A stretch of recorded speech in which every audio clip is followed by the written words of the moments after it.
నమస్తే, నేను మీ Gopi. Welcome back to our channel. ఆంధ్రప్రదేశ్లో ప్రస్తుతానికి అయితే ఎలక్షన్స్ అయితే ముగిసిపోయాయి. కొన్ని చోట్ల విధ్వంసకరంగా అయితే ఎలక్షన్లు జరిగాయి, మరికొన్ని చోట్ల అయితే సజావుగా అయితే ఎలక్షన్లు జరిగాయి. సో ఏదైతేనే ఎలక్షన్లు అయితే సజావుగా అయితే ముగిసాయి. సో ఫైనల్గా రేపు 4వ తారీఖు అయితే రిజల్ట్స్ రాబోతున్నాయి. కౌంటింగ్ కూడా మొదలు కాబోతుంది. ఈ క్రమంలో ఎగ్జిట్ పోల్ సర్వే అయితే చాలా హడావుడిగా కనిపిస్తున్నాయి. ముఖ్యంగా ఈరోజు 1వ తారీఖు 6 గంటలకి వచ్చే ఎగ్జిట్ పోల్ సర్వే ముందుగా మా దగ్గరికి అయితే ఒక స్పెషల్ సర్వే అయితే వచ్చింది. ఈ సర్వే పేరు ఈఎస్ఎస్ఎస్ సర్వే. సో ఈ సర్వే ఇప్పుడు ఏ పార్టీ ఎన్ని సీట్లు గెలుస్తుంది, ఏ పార్టీ ఎన్ని ఎంపీ స్థానాలు గెలుస్తుంది, సో ఇప్పుడు మనం చర్చించుకున్నాం. Election strategy poll services. So ముందుగా ఎమ్మెల్యే స్థానాలు శ్రీకాకుళం నుంచి మొదలు పెడదాం. ముందుగా శ్రీకాకుళం ఎంపీ స్థానం వచ్చేసరికి కింజరపు రామ్మోహన్ నాయుడు విన్నింగ్ అయితే గెలుస్తున్న టీడీపీ తరపు నుంచి. ఇంకోటిసరికి ఇప్పుడు ఎమ్మెల్యే స్థానాలు Ichchapuram TDP, Palasa TDP, Tekkali TDP, Pathapatnam కూడా టీడీపీకి వైఎస్ఆర్సీపీకి కీని ఎడ్జ్ ఉంది. సో ఏ అయితేనే టైట్ ఫైట్ ఉంది పాతపట్నంలో. శ్రీకాకుళం టీడీపీ, ఆమదాల వలస టీడీపీ, నరసన్నపేట టీడీపీ. సో ఈ ఏడు కాన్స్టిట్యున్సీస్లో ఒకటైతే కీన్ ఎడ్జ్ ఉంది, మిగతా 6 అయితేనేమో టీడీపీ అయితే విజయ అవకాశాలు అయితే కనిపిస్తున్నాయి. సో ఇంకోటిసరికి Etcherla BJP, YSRCP keen edge, అంటే ఎడ్జ్ కూడా వైఎస్ఆర్సీపీకి ఎక్కువ ఉంది. సో ఇది వచ్చరికి వైఎస్ఆర్సీపీ రావచ్చు. ఇంకోటి వచ్చరికి రాజాం టీడీపీ, బొబ్బిలి టీడీపీ, చీపురుపల్లి వైఎస్ఆర్సీపీ. ఈ చీపురుపల్లి కాన్స్టిట్యున్సీ వచ్చరికి బొత్స సత్యనారాయణ గారు వ్యవహరించే ఈ కంటోన్మెంట్ ఇది. సో ఇంకోటిసరికి గజపతి నగరం వైఎస్ఆర్సీపీ, నెల్లిమర్ల జనసేన వైఎస్ఆర్సీపీకి అయితే కొంచెం కీన్ కంటెస్ట్ అయితే ఒకటి ఉంది. సో అదేవిధంగా విజయనగరం టీడీపీ, ఇంకోటిసరికి లోక్సభ స్థానాలు వచ్చరికి అరకు బీజేపీకి వైఎస్ఆర్సీపీకి అయితే కీన్ కంటెస్టెంట్గా అవుతుంది. పాలకొండ వైఎస్ఆర్సీపీ, కురుపం వైఎస్ఆర్సీపీ, పార్వతీపురం కీన్ కంటెస్టెంట్, అంటే కొంచెం టైట్ ఫైట్గా ఉంది పార్వతీపురం కూడా. సాలూరు వైఎస్ఆర్సీపీ, అరకు వ్యాలీ వైఎస్ఆర్సీపీ. సో ఇంకోటిసరికి పాడేరు ఇక టీడీపీకి వైఎస్ఆర్సీపీకి అయితే కీన్ కంటెస్టెంట్గా ఉంది. అదేవిధంగా రంపచోడవరం వైఎస్ఆర్సీపీ అయితే విన్నింగ్ అయితే ఇక్కడ ఉంది. ఇంకోటిసరికి విశాఖపట్నం వచ్చేసరికి మనం పార్లమెంట్ అయితే విశాఖపట్నం భరత్ గారు ఉన్నారు. అదేవిధంగా ఎమ్మెల్యే వచ్చేసరికి Srungavarapukota TDP, Bheemili TDP, Visakhapatnam east TDP, అదేవిధంగా Visakhapatnam south Janasena, Visakhapatnam north BJP, Visakhapatnam west TDP, Gajuwaka TDP. So ఈ 7 అయితే మొత్తం పూర్తిగా కూటమికి అయితే మద్దతుగా పలికే అవకాశాలు అయితే ఎక్కువ ఉన్నాయి. అంటే విన్నింగ్ అవకాశాలు మొత్తం మద్దతుకే కూటమికి అవకాశాలు అయితే ఎక్కువ ఉన్నాయి. సో అదేవిధంగా అనకాపల్లి పార్లమెంట్ వచ్చేసరికి బీజేపీ సీఎం రమేష్ గారు అయితే గెలవబోతున్నారు ఇక్కడి నుంచి. సో అదేవిధంగా ఎమ్మెల్యే స్థానాలకు వచ్చేసరికి చౌడవరం కేఎస్ఎన్ రాజు గారు టీడీపీ నుంచి విన్ అవుతున్నారు. సో అదేవిధంగా Madugula TDP, Anakapalli Janasena, Pendurthi Janasena, Yelamanchili Janasena, Payakaraopeta TDP, Narsipatnam TDP. So అదేవిధంగా కాకినాడ పార్లమెంట్ వచ్చేసరికి ఉదయ్ శ్రీనివాస్ తంగిళ్ళ జనసేన తరపు నుంచి పోటీ చేస్తున్నారు. సో ఈయనకైతే విజయ అవకాశాలు అయితే ఎక్కువ ఉన్నాయి. సో అదేవిధంగా ఎమ్మెల్యే స్థానాలకు వచ్చేసరికి Tuni TDP, Prathipadu TDP, Pithapuram Janasena, Kakinada rural Janasena, Peddapuram TDP, Kakinada city TDP. So అదేవిధంగా జగ్గంపేట వచ్చేసరికి టీడీపీ. సో అదేవిధంగా రాజమండ్రి పార్లమెంట్ వచ్చేసరికి దగ్గుపాటి పురంధేశ్వరి బీజేపీ తరపు నుంచి అయితే నిలబడుతున్నారు. సో ఏమైతే విజయ అవకాశాలు అయితే ఎక్కువ కనిపిస్తున్నాయి కూటమి తరపు నుంచి. సో అదేవిధంగా అసెంబ్లీకి వచ్చేసరికి Anaparthi BJP, Rajanagaram Janasena, Rajahmundry city TDP, Rajahmundry rural TDP, Kovvur TDP, Nidadavolu Janasena, Gopalapuram TDP. So అదేవిధంగా లోక్సభ స్థానాలు వచ్చేసరికి అమలాపురం పార్లమెంట్ వచ్చేసరికి టీడీపీ అయితే గెలుచుకుంటుంది. సో అదేవిధంగా ఎమ్మెల్యే స్థానాలకు వచ్చేసరికి Rampachodavaram TDP, Mummidivaram TDP, Amalapuram TDP, Razole Janasena, Gannavaram Janasena, Gannavaram. So అదేవిధంగా కొత్తపేట వచ్చేసరికి TDP, Mandapeta TDP. So almost all Amalapuram parliament వచ్చేసరికి మొత్తం కూటమి అయితే విజయ అవకాశాలు అయితే ఎక్కువ కనిపిస్తున్నాయి. సో అదేవిధంగా నర్సాపురం పార్లమెంట్ వచ్చేసరికి బీజేపీకి అయితే ఉంది. సో ఇక్కడ బీజేపీ అయితే గెలవబోతుంది. అదేవిధంగా ఆచంట టీడీపీ, పాలకొల్లు టీడీపీ, నర్సాపురం జనసేన, భీమవరం జనసేన, ఉండి TDP, Tanuku TDP. Narsapuram parliament కూడా ఆల్మోస్ట్ ఆల్ మొత్తం సెగ్మెంట్లు కూడా కూటమి అయితే విజయ అవకాశాలు అయితే ఎక్కువ కనిపిస్తున్నాయి ఈ పోల్ స్ట్రాటజీ సర్వే ద్వారా. సో అదేవిధంగా తాడేపల్లిగూడెం జనసేన. సో ఇదంతా కలిపి నర్సాపురం పార్లమెంట్కి అయితే వచ్చేసింది. సో ఇంకోటిసరికి ఏలూరు పార్లమెంట్ వచ్చేసరికి టీడీపీ పుట్టా మహేష్ యాదవ్, ఏలూరు నుంచి అయితే టీడీపీ నుంచి అయితే పార్లమెంట్కి వెళ్ళేది పుట్టా మహేష్ యాదవ్ అనే కనిపిస్తుంది ఇక్కడ.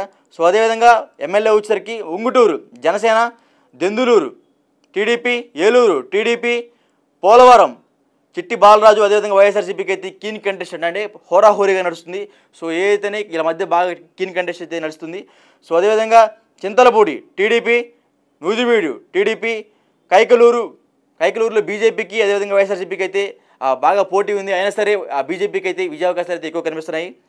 సో అదేవిధంగా లోక్సభ స్థానాలు మచిలీపట్నంకి వచ్చేసరికి వల్లభనేని బాలశౌరి జనసేన తరపున ఎంపీగా అయితే పోటీ చేస్తున్నారు. సో ఈయనైతే ఇక్కడ ఆ ఎంపీగా అయితే గెలుపొందే అవకాశాలు అయితే ఎక్కువ కనిపిస్తున్నాయి. సో అదేవిధంగా Gannavaram TDP, Gudivada TDP, Pedana TDP, Machilipatnam TDP, Avanigadda Janasena, Pamarru TDP, Penamaluru TDP. So almost all Machilipatnam parliament కూడా పూర్తిగా కూటమికి అయితే మద్దతుగా అయితే ఉంది ఎమ్మెల్యే స్థానాలు మొత్తం. సో అదేవిధంగా విజయవాడ పార్లమెంటు టీడీపీకి అయితే విజయావకాశాలు అయితే ఎక్కువ ఉన్నాయి. సో టీడీపీకి అయితే గెలుస్తుంది. సో తిరువూరులో వచ్చేసరికి కీన్ కంటెస్టెంట్గా ఉంది. ముఖ్యంగా టీడీపీకి వైఎస్ఆర్సీపీకి అయితే కొంచెం హోరాహోరీగా ఉంది. అదేవిధంగా విజయవాడ వెస్ట్ వచ్చేసరికి BJP, Vijayawada central TDP, Vijayawada east TDP, Mylavaram TDP, Nandigama TDP, Jaggepeta TDP. So almost all Vijayawada కూడా ఒక్క తిరువూరు తప్ప మిగతా మొత్తం ఆల్మోస్ట్ ఆల్ కూటమికి అయితే మద్దతుగా అయితే ఉన్నాయి. సో అదేవిధంగా గుంటూరు పార్లమెంట్ వచ్చేసరికి కిలారి రోసే కానీ లేకపోతే పెమ్మసాని చంద్రశేఖర్. సో వీళ్ళిద్దరి మధ్య అయితే హోరాహోరీ ఉంది. ఏదైతేనే పెమ్మసాని చంద్రశేఖర్ అయితే గెలిచే అవకాశాలు ఎక్కువ కనిపిస్తున్నాయి. సో అదేవిధంగా Tadikonda TDP, Mangalagiri TDP, Ponnur TDP, Tenali Janasena. So మొన్నటిదాకా జనసేన అయితే టైట్ ఫైట్ ఉందని చెప్పారు. బట్ ఈ పోల్ స్ట్రాటజీ ద్వారా అయితే జనసేన అయితే గెలవబోతుంది తెనాలి నుంచి. అదేవిధంగా Prathipadu TDP, Guntur west TDP, Guntur east TDP. So almost all Guntur parliament కూడా మొత్తం కూటమికి అయితే మద్దతుగా అయితే ఉన్నాయి. సో అదేవిధంగా నర్సరావుపేట పార్లమెంట్ సరికి లావు శ్రీకృష్ణ దేవరాయలు అయితే గెలుస్తున్నారు టీడీపీ నుంచి. పెదకూరపాడు వైఎస్ఆర్సీపీ నంబూరు శంకర్రావు అయితే గెలుస్తున్నారు ఇక్కడ నుంచి. Chilakaluripet TDP, Narasaraopet TDP, Sattenapalli TDP, Vinukonda TDP. So అదేవిధంగా గురజాల టీడీపీ, మాచర్ల టీడీపీ. గురజాల ఎప్పుడు లేని విధంగా మరలా టీడీపీకి అయితే విజయావకాశాలు అయితే ఎక్కువ కనిపిస్తున్నాయి. సో ఆల్మోస్ట్ నర్సరావుపేట పార్లమెంట్ మొత్తం కూడా ఒక పెదకూరపాటు తప్ప ఆల్మోస్ట్ మొత్తంకి కూటమికి అయితే ఎడ్జ్గా అయితే కనిపిస్తున్నాయి. బాపట్ల ఎంపీగా టి కృష్ణప్రసాద్ గెలవబోతున్నారు. అదేవిధంగా ఎమ్మెల్యే వచ్చేసరికి Vemuru TDP, Repalle TDP, Bapatla TDP, Parchur TDP, Addanki TDP, Chirala TDP, Santhanuthalapadu SC TDP. So almost Bapatla కూడా పూర్తిగా కూటమికి అయితే మద్దతు పలికే అవకాశాలు ఎక్కువ కనిపిస్తున్నాయి.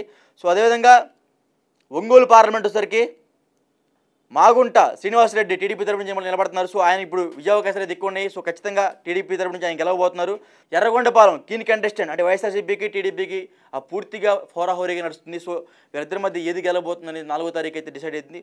మాకు వచ్చిన పోల్ స్ట్రాటజీ ప్రకారం అయితే వీరిద్దరి మధ్య హోరాహోరీగా నడుస్తుంది కీన్ కంటెస్టెంట్గా. సో అదేవిధంగా దర్శి టీడీపీ, వైఎస్ఆర్సీపీ మధ్య వీళ్ళిద్దరు కూడా కీన్ కంటెస్టెంట్గా అయితే ఉంది. Ongole TDP, Kondapi TDP, Markapuram TDP, Giddalur YSRCP, Kanigiri TDP. So almost all ఇక్కడైతే వైఎస్ఆర్సీపీకి అయితే ఎక్కువ గెలిచే అవకాశాలు అయితే కనిపిస్తున్నాయి. సో ఇంకోటిసరికి నెల్లూరు పార్లమెంట్ వచ్చేసరికి వేమిరెడ్డి ప్రభాకర్ రెడ్డి అయితే గెలవబోతున్నారు టీడీపీ నుంచి. అసెంబ్లీ వచ్చేసరికి కందుకూరు టీడీపీ, కావలి టీడీపీ, ఆత్మకూరు కీన్ కంటెస్టెంట్. ఆత్మకూరులో కొంచెం టైట్ ఫైట్ అయితే ఉంది. అదేవిధంగా Kovur TDP, Nellore city TDP, Nellore rural TDP, Udayagiri tight fight. So అదేవిధంగా తిరుపతి నుంచి అయితే ఒక కీన్ కంటెస్టెంట్ అని చెప్పుకోవచ్చు పార్లమెంట్ సెగ్మెంట్లో. సో ఎవరు గెలవబోతున్నారు అనేది కూడా ఈ విషయం కూడా 4వ తారీఖు అయితే తెలవబోతుంది. ముఖ్యంగా అయితే ఇక్కడ మాకు వచ్చిన పోల్ స్ట్రాటజీ సర్వే ప్రకారం అయితే వీళ్ళిద్దరికీ కీన్ కంటెస్టెంట్ అంటే హోరాహోరీగా అయితే ఉంది. సో అసెంబ్లీ వచ్చేసరికి సర్వేపల్లి కూడా హోరాహోరీగా ఉంది కీన్ కంటెస్టెంట్. సో ఏది గెలవబోతుంది అనేది ఇది కూడా 4వ తారీఖు అయితే మనం చూసుకోవాలి. So Gudur TDP, Sullurpeta TDP, Venkatagiri YSRCP, Tirupati Janasena, Srikalahasti TDP, Satyavedu YSRCP. So అదేవిధంగా కడప పార్లమెంట్ వచ్చరికి వైఎస్ అవినాష్ రెడ్డి ముఖ్యంగా షర్మిలారెడ్డికి అయితే కీన్ కంటెస్టెంట్ అయితే కనబడుతుంది. ముఖ్యంగా వాళ్ళిద్దరూ ఒకే కుటుంబానికి సంబంధించినట్టు కాబట్టి ఈసారి అక్కడ వైఎస్ అవినాష్ రెడ్డి కానీ వైఎస్ షర్మిలారెడ్డి కానీ రావచ్చు. ముఖ్యంగా అయితే ఇక్కడైతే కీన్ కంటెస్టెంట్ అంటే ఇక్కడ హోరాహోరీగా అయితే కనబడుతుంది. అదేవిధంగా అసెంబ్లీకి వచ్చేసరికి Badvel YSRCP, Kadapa TDP, Pulivendula YSRCP, Kamalapuram TDP, Jammalamadugu BJP, Proddatur TDP, Mydukur TDP. So almost all కడపలో కూడా 5 స్థానాలు అయితే కూటమి చేజెక్కించుకునే అవకాశాలు కనిపిస్తున్నాయి.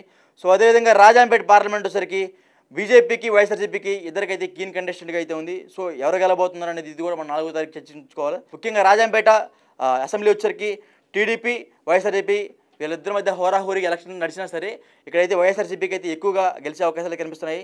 సో రాజంపేట అయితే వైఎస్ఆర్సీపీ, రైల్వే కోడూరు జనసేన వైఎస్ఆర్సీపీ వీరిద్దరి మధ్య కూడా హోరాహోరీగా ఎలక్షన్ నడిచినా సరే సో వైఎస్ఆర్సీపీకి అయితే ఇక్కడ గెలిచే అవకాశాలు అయితే ఎక్కువ ఉన్నాయి. సో ఇంకోటి Rayachoti YSRCP, Thamballapalle TDP, Pileru TDP, Madanapalle tight fight, అదేవిధంగా పుంగనూరు వైఎస్ఆర్సీపీ. సో ఇంకోటి నంద్యాల పార్లమెంటు చూసుకునేసరికి నంద్యాల పార్లమెంటు వైఎస్ఆర్సీపీకి గెలవబోతుంది నంద్యాల పార్లమెంటు. సో అదేవిధంగా ఎమ్మెల్యే స్థానాలకు వచ్చేసరికి Allagadda TDP, Srisailam TDP, Nandikotkur YSRCP, Panyam YSRCP, Nandyal YSRCP, Banaganapalle TDP, Dhone YSRCP. So అదేవిధంగా కర్నూలు పార్లమెంట్ వచ్చేసరికి వైఎస్ఆర్సీపీ అదేవిధంగా టీడీపీకి వీరిద్దరి మధ్య టైట్ ఫైట్ అయితే కనిపిస్తుంది. సో అదేవిధంగా అసెంబ్లీకి వచ్చేసరికి Kurnool TDP, Pattikonda TDP, Kodumur YSRCP, Yemmiganur TDP, Mantralayam YSRCP, Adoni బీజేపీకి అదేవిధంగా వైఎస్ఆర్సీపీకి అయితే హోరాహోరీగా నడుస్తుంది. సో ఇది కూడా మనం 4వ తారీఖు చూసుకోవాలి. అదేవిధంగా ఆలూరు టీడీపీ. సో అదేవిధంగా అనంతపురం పార్లమెంట్ వచ్చేసరికి లోక్సభ చూసుకునేసరికి ముఖ్యంగా టీడీపీ అయితే ఇక్కడ గెలిచే అవకాశాలు కనిపిస్తున్నాయి. సో అసెంబ్లీకి వచ్చేసరికి Rayadurg TDP, Uravakonda TDP, Guntakal YSRCP, Tadipatri TDP, Singanamala tight fight, అదేవిధంగా Anantapur urban TDP, Kalyandurg TDP. So ఇంకోటిసరికి హిందూపురం పార్లమెంట్ చూసుకునేసరికి హిందూపూర్ కూడా టీడీపీ గెలుచుకునే అవకాశాలు అయితే ఎక్కువ కనిపిస్తున్నాయి. ఖచ్చితంగా ఇక్కడ టీడీపీ గెలుస్తుంది. సో అదేవిధంగా అసెంబ్లీకి వచ్చేసరికి Raptadu TDP, Madakasira TDP, Hindupur TDP, Penukonda TDP, Puttaparthi వచ్చేసరికి టైట్ ఫైట్ అయితే ఉంది. సో అదేవిధంగా ధర్మవరం టీడీపీ గెలిచే అవకాశాలు అయితే ఎక్కువ కనిపిస్తున్నాయి. అదేవిధంగా అసెంబ్లీకి వచ్చేసరికి Chandragiri YSRCP, Nagari TDP, Gangadhara Nellore YSRCP, Chittoor TDP. So అదేవిధంగా Puthalapattu YSRCP, Palamaner TDP, Kuppam TDP. So almost all Chittoor parliament కూడా ఆల్మోస్ట్ ఆల్ ఒక 5 అయితే అసెంబ్లీ అయితే గెలుచుకునే అవకాశాలు అయితే కనిపిస్తున్నాయి కూటమికి. సో ఫైనల్గా ఎన్డీఏకి అంటే బీజేపీకి, జనసేనకి, టీడీపీకి ఈ ముగ్గురు కలిసి పోటీ చేస్తున్నారు కాబట్టి వీళ్ళ ముగ్గురికి వచ్చే సీట్లు అయితే 126 అంటే 126 సీట్లు అయితే రాబోతున్నాయి. అదేవిధంగా వైఎస్ఆర్సీపీకి అయితే 30 సీట్లు రాబోతున్నాయి. ఒక 19 సీట్లు అయితే టైట్ ఫైట్ అయితే ఉన్నాయి. సో అదేవిధంగా ఎంపీ స్థానాలు అయితే ఎన్డీఏకి 19 సీట్లు, వైఎస్ఆర్సీపీకి అయితే 1 సీటు, కీన్ కంటెస్టెంట్కి అయితే 5 సీట్లు అయితే ఉన్నాయి. సో ఓవరాల్గా అయితే ఇది సో ఎన్డీఏ అయితే 126 సీట్లతో ఈసారి గవర్నమెంట్ అయితే ఫామ్ చేసేలాగా కనిపిస్తుంది ఈ సర్వే ద్వారా అయితే. సో ఏం జరుగుతుందో మనం 4వ తారీఖు చూడాలి. Thank you.